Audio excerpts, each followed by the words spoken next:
Hello, I'm Dango Rose. Welcome to the Mountaineer Podcast, where everybody's listening. The Mountaineer brings you the latest news of the Peak to Peak region, in print, online, through our podcast, social media, and special publications. Now, listen in to the latest news of the area with our local journalists.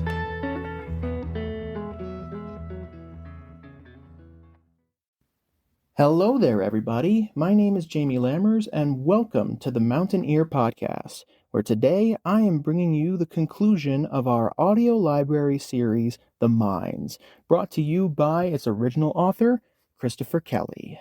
Before we get into the audio segment of this episode, if you haven't subscribed to the Mountaineer yet and you want to support local news from peak to peak, be sure to head to the mtnear.com and click on the subscribe button in the top right corner of our homepage. From there, you'll get full access to our digital archives and scanned copies of our physical newspaper, and you can choose to send a physical subscription to your mailbox or to the mailbox of someone that you love. If you're interested in being involved in the newspaper or the podcast in any way, shape, or form, be sure to reach out to our editor-in-chief, Barbara Hardt, at info@themountaineer.com, myself at media@themountaineer.com, and or frontdesk@themountaineer.com to learn what options are available. And finally, our top story today, brought to you by Brittany Wagner. Our top story today comes from Mindy Leary. Elks Lodge celebrates 125 years. The Central City Elks Lodge number 557 marked a milestone on Sunday, September 21st, celebrating 125 years in its historic location at 113 Main Street.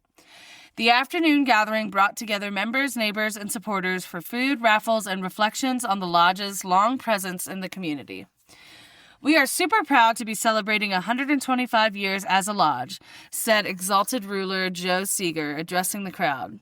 "So many people have helped make this a success, and I can't thank you enough. This has been a fantastic turnout." The Central City Lodge describes itself as a small, friendly lodge that thrives on fellowship and service. To read the full story, get this week's Mountaineer or go to themountaineer.com. Thank you, Brittany, for bringing us our top story. And now, it's time to bring you today's audio library segment, The Mines Part 4, Our Future's History, written and read by Christopher Kelley and originally published in the September 18th, 2025 edition of The Mountaineer. This whole process for me started out very personal, Maggie Hendricks said in an interview with The Mountaineer. The way that these people had treated my father, people who didn't have the sovereignty and respect for the mine that my father had, I felt in my gut that there wasn't something right. I sit now in a place of full conviction that this shouldn't go through, and with genuine concern for the environment. Hendricks interview. The name of Maggie's father, Tom Hendricks, gets used often, as his spirit is evoked whenever current operations at the Caribou and Cross mines are gauged based on his legendary standards, whether it be by locals who trusted him, family who love him, or friends and mentees who hope to honor him. Though much of the hurt experienced by the Hendricks family following his death in 2020 has yet to heal, Maggie has found clarity from the ongoing healing process. "I feel a lot more peace within myself, and it's not as personal and mushy anymore," she said. Maggie describes her view of how Grand Island Resources mistreated her father when he was their acting president, painting the picture of a man with cancer and a newborn baby working every day without getting paid. She refrained from lingering too long on certain subjects, choosing instead happier memories to dive into. "I remember one time I went out into our garden and he was like watching bees on the flowers for 25 minutes, Maggie laughed. That's just who he was. He loved nature, and he really loved people. Despite these mushy pitfalls, Maggie came to her interview with a purpose, and she dutifully remained on task. The truth of the matter is, if the right people were up there, who I felt were qualified to be doing this work with the same integrity, I would be happy that his legacy was being fulfilled." Community response. At the time of Maggie's interview, the Colorado Division of Reclamation, Mining, and Safety, along with many individuals, businesses, and local agencies, had responded to GIR's application for designated mining operation status. Though the period for submitting public comment on the DMO application was from February 20th, 2025 to March 12th, letters, emails, and forms from the DRMS website objecting the application have continued to come in as recently as August 28th.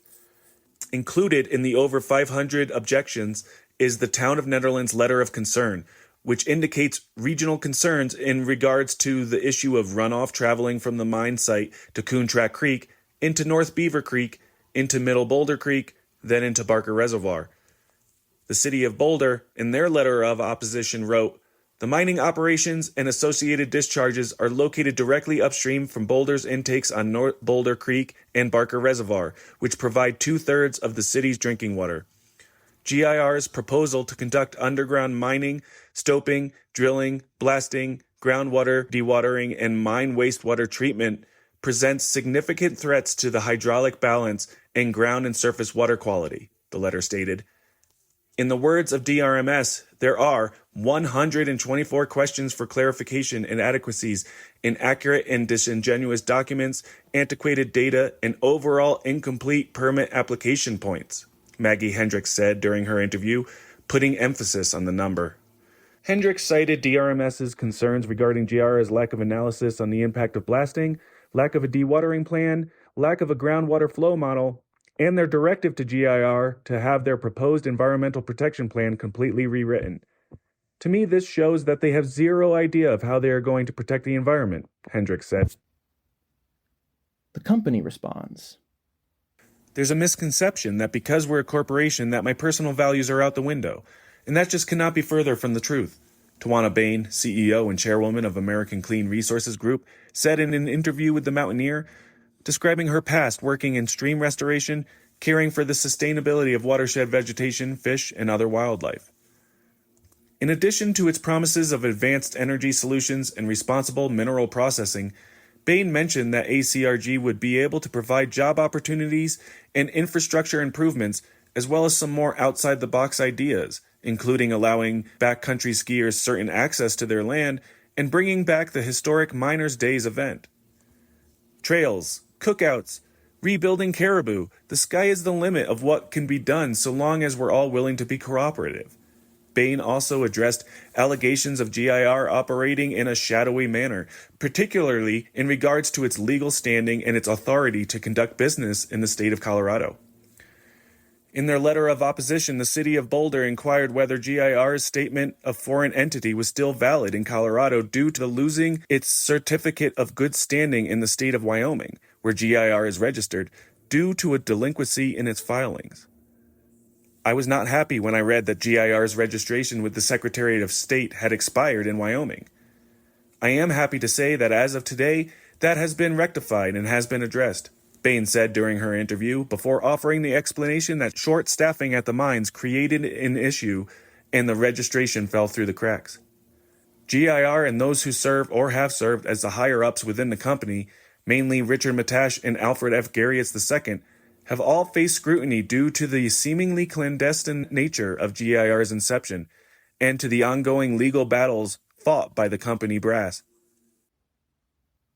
Corporation history.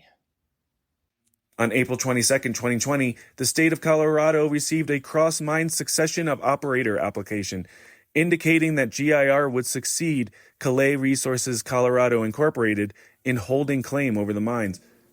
Both companies had Matash listed as the main contact.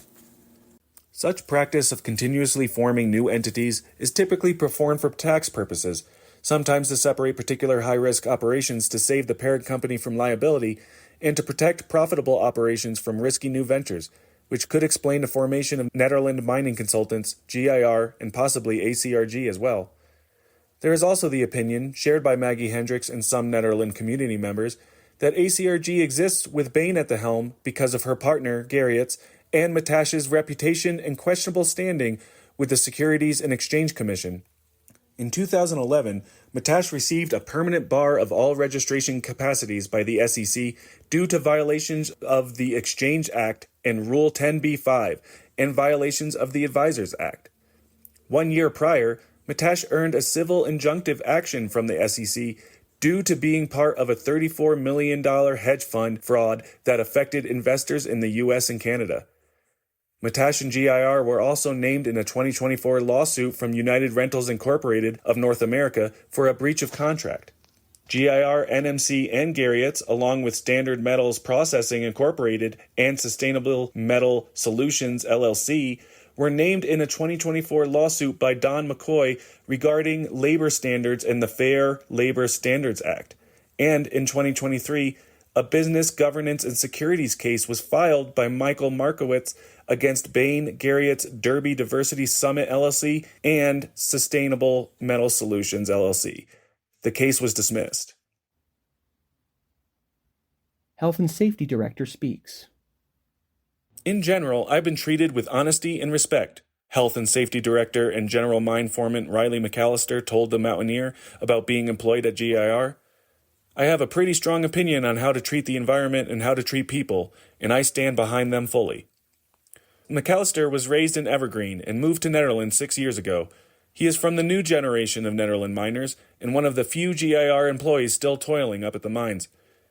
Having learned the ropes from Tom Hendricks himself 7 years ago, McAllister's passion for mining is ever present in how he describes his work and shares stories of the history of the Caribou Cross mines. His position places him in charge of employee training and safety planning for all operations, and he is responsible for ensuring that the mines meet all state and federal requirements. McAllister's main tenet is to have his fellow crew members return home at the end of their shifts either in the same or better condition than when they came in. In our modern-day state, we don't mine anymore. We're not using the harmful chemicals, the cyanide, the heat bleach, the mercury. We've modernized things. It's a lot more efficient, a lot cleaner, and contained. McAllister explained that of the 2,300 or so acres owned by GIR, in which about 1,200 uncontained mines exist, his crew is only permitted to move dirt on just 9 acres, hence the request for an expansion to their permit area, so to avoid having to apply for a special use permit every time GIR wants to clean a nearby mine. I open up an opportunity for anyone who would like to come up and see what we're doing. I would personally show them around, McAllister said. A trip to the mine. A trip to the Caribou Cross mine is truly a remarkable experience. McAllister's reverence for the profession only helps to accentuate the impact of getting suited up, turning the headlamp on, and heading into utter darkness. Small details make the experience that much bigger, such as Margot Hemingway's signature and personal message to the miners that hangs right by the equipment room door. Other details help bring the realities of the job to life, such as the numbered tokens that miners must carry with them into the mines, so that foremen could monitor the board and notice which tokens were still missing from their pegs, indicating that a crew member was lost or stuck in the tunnels. On worker safety.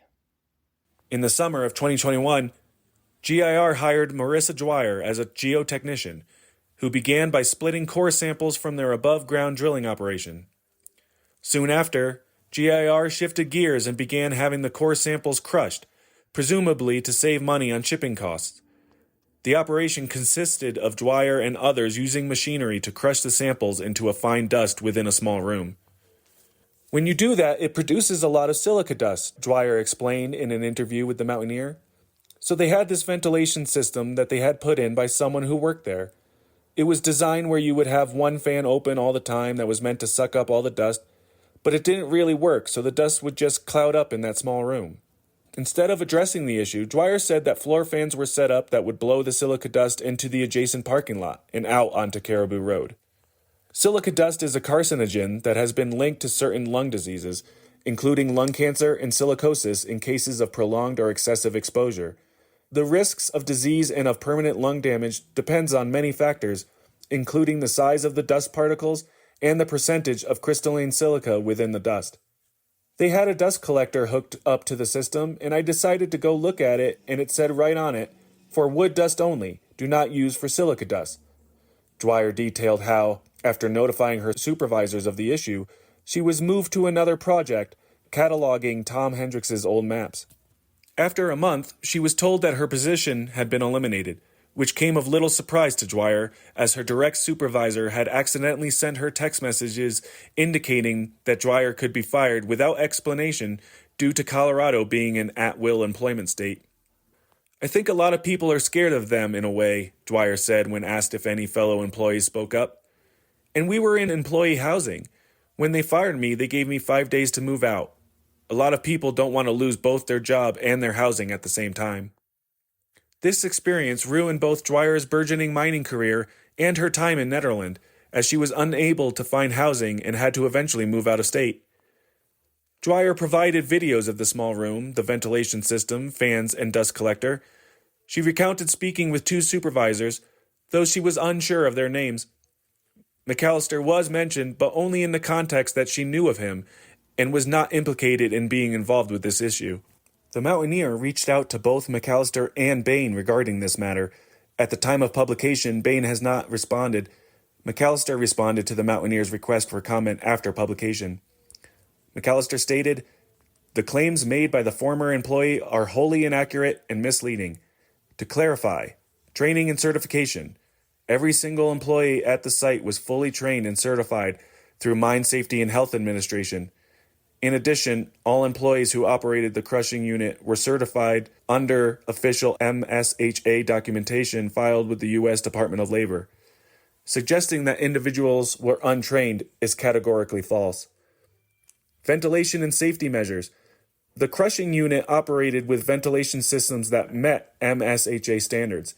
These systems were reviewed and certified as compliant. Regulatory record. The mine has maintained a perfect MSHA compliance record over the past 3.5 years, with no violations cited. Employee credibility. The individual making these allegations had documented performance issues and struggled to work collaboratively with colleagues. Their characterization of events is inconsistent with the experience of our team and our compliance history. Leadership and oversight. The project was overseen by a geologist with more than 50 years of professional experience.